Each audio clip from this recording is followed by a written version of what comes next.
Gusto mo bang bumalik sa iyo ang iyong karelasyon o ang iyong karelasyon na dati ka nang iniwan at magiging sweet na ito sa iyo at mamahalin ka pa nito ng labis-labis? Kung yes, please continue watching. Hello mga guys, kumusta kayo? Panibagong araw, panibagong video na naman tayo. And sa araw na ito ay isa na namang video ang aking ituturo sa inyo na simpleng gabay o simpleng pamamaraan na makakatulong sa atin. At bago ang lahat, gusto ko lang mag-disclaimer sa mga taong hindi naniniwala at hindi gusto ang mga kagaya nitong video. Please skip this video and maghanap kayo ng videos na gustong gusto nyo. Dahil ang video na ito ay para lamang ito sa mga taong naniniwala and gusto mag-try. At bago ko umpisahan ang lahat, i-shoutout ko muna ang mga nagpapa-shoutout. Sila ni Sis Maricel Amar from Bahrain, Normelita Galo from Macau, and ayun, Lem Fernandez from Abu Dhabi, and last, Kalising Lin from Eastwood, Manila City. And ayun, ang ating topic ngayon is kung paano na bumalik ang iyong dating karelasyon o bumalik ang iyong ex sa iyo at sa kanyang pagbalik nito ay magiging sweet na ito sa iyo at mamahalin ka pa nito ng labis-labis. Yes po, ito ang ating topic ngayon at ito ay isa makakatulong sa atin dahil ito ay laging nire-request sa akin paano mapabalik ang kanila mga relasyon.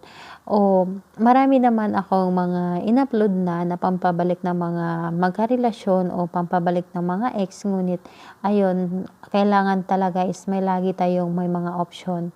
Ito ang ating gagawin ngayon is kailangan lang talaga na maniniwala ka dahil kapag kulang ka sa tiwala, posibleng hindi ito tatalab o tatalab ito ngunit hindi ganun kadali. Medyo matagalan siya.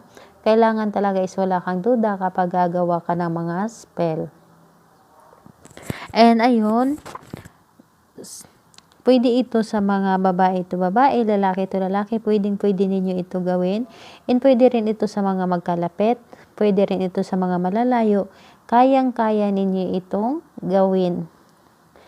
Ngayon, ano nga ba ang ating kailanganin na materialis upang magawa natin ang spell na ito? Ang gagawin lang natin o ang materialis na ating gagawin dito o materialis na ating kakailanganin is kailangan natin dito ng kailangan lamang natin dito ng isang kandilang puti. Kandilang puti ang ating kailanganin or kung meron kang pula or pink, pwede na rin. Pero kung wala, is puti na lang kung meron kang puti. And kailangan din natin ng honey. Kailangan din natin ng asukal, mapa-white or brown sugar, walang problema. And pwede rin, kailangan din natin ng pamintang powder. Ayun ang ating kailanganin. Pero kung wala kang pamintang powder, pwede na rin na pamintang buo tapos durugin mo na lang para magiging powder ito. Kahit naman ay hindi gaanong durog ay okay lang naman, walang problema. Ngayon sa ating paggawa nito is kailangan natin ang 100% na tiwala upang gumana kaagad ito at labis-labis kang mamahalin ng iyong ex at ma-realize niya ito kung bakit kanya iniwan at gaano kanya kamahal. Kumbaga, magsisisi ito na iniwan kanya. Ito ang ating gagawin is pagsisihin natin ang taong nang iwan sa iyo at babalikan kanya at mamakaawa itong para balikan kanya o para balikan mo siya. Napakasimple lamang. In ayon, ang gagawin mo dito is una, kumuha ka syempre ng panindi. Ayun.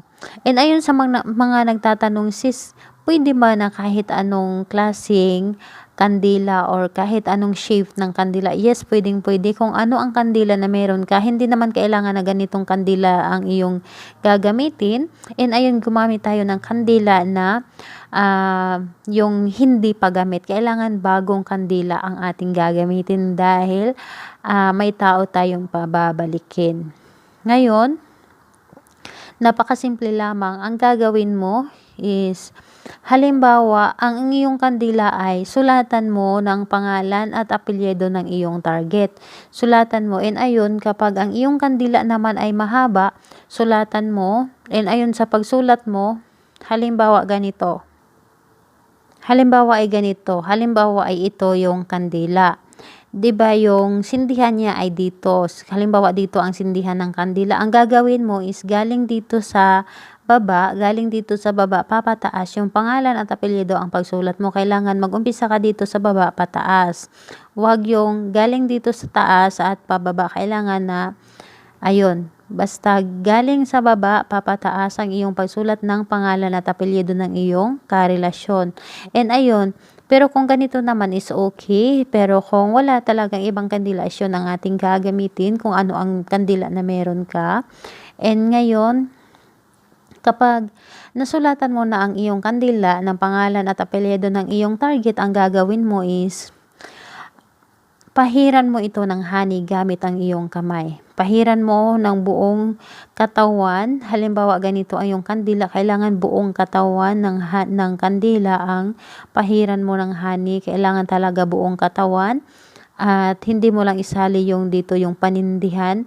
Kailangan buong katawan ng kandila or ganito, punuin mo talaga ng kandila. And ayun, kapag nalagyan mo na ng honey ang kandila, ang gagawin mo is yung kandila, kumuha ka ng plato na mapag-anuhan, dahil halimbawa ito ay yung kandila, tapos na napaliguan mo na ng honey, napahiran mo na lahat.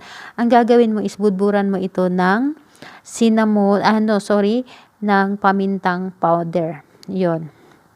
Ayun, ipahiran mo ito, budburan mo, kumbaga ipaligo mo dito lahat yung pamintang powder, ipaligo mo lahat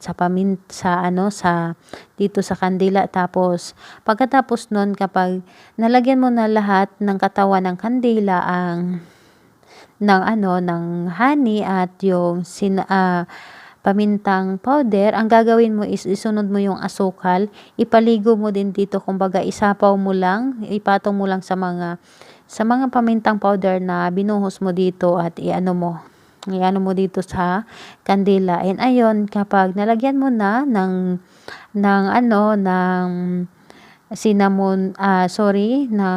honey, pamintang powder at asukal, lalagyan mo na dito. Ang gagawin mo is ipatayo mo sa plato yung kandila, ipatayo. Tapos ayun, ipatayo mo sa plato. Tapos magwiwis ka, hawakan mo yung kandila, sabihin mo na sa pamamagitan nito, tulungan mo ako na ang taong ginawan ko nito, ang target ko, na si pangalan niya at apelyido, bumalik na siya sa akin, magmamakaawa siyang bumalik sa akin, at magmamakaawa siyang balikan ko siya, at mamahalin niya ako ng labis-labis, at magiging sweet na ito sa kanyang pagbalik sa akin. Tulungan mo ako na ipaabot sa taong ito ang panawagang ito, upang maramdaman ng puso niya na babalik na siya sa akin. And ngayon, kailangan lang talaga na galing talaga sa iyong puso ang iyong mga hinihiling na sinasabi mo. Kailangan galing sa iyong puso, yung ramdamin mo talaga kung gaano mo kagusto na bumalik ang taong ito sa iyo. And ayun, pagkatapos sindihan mo yung kandila, and habang umaapoy, ramdamin mo talaga kung gaano mo siya kagusto na bumalik, and hayaan mo talaga ang kandila na matunaw lahat. Ayun, kaya kumuha ka na lang ng kandilang maliit, na yun ang gagamitin mo para mabilis na maubos. At ayun, mag-iingat ka lang, lalo na ganito kaliit na kandila, kasi meron na parang ballpen lamang kaliit yung katawan ng kandila. Mag-iingat ka, wag mong hayaan na maputol, dahil kapag maputol yan ay negative na yan. And ayun, ingatan mo lang talaga na hindi maputol. And ngayon, sindihan mo ang kandila at hayaan mo itong matunaw lahat. And ayun, hayaan mo siya. Tapos habang nagtutunaw yung kandila, hilingin mo na lahat paano mo gusto na bumalik yung ex mo sa iyo. And ngayon, Kapag natunaw na yung kandila, ang gagawin mo is itago mo lang yung natunaw na kandila at itago mo lang hanggat bumalik na ang iyong ex. And ayun, kapag ramdam mo na nagparamdam na ang iyong ex is kunin mo na at pwede mo na siyang itapon or ibaon. And ayun, kailan nga ba natin ito gagawin? Gagawin natin ito ng Tuesday or Friday ng kahit anong oras ay walang problema. And pwede rin sa new moon or full moon ng kahit anong oras sa gabi. And ayun, sana ay makatulong ito sa inyo. And kung may mga katanungan kayo, i-comment nyo na lang sa baba upang ma-replyan ko kayo. And ayun, don't forget to subscribe to my channel. Bye bye everyone. God bless us all.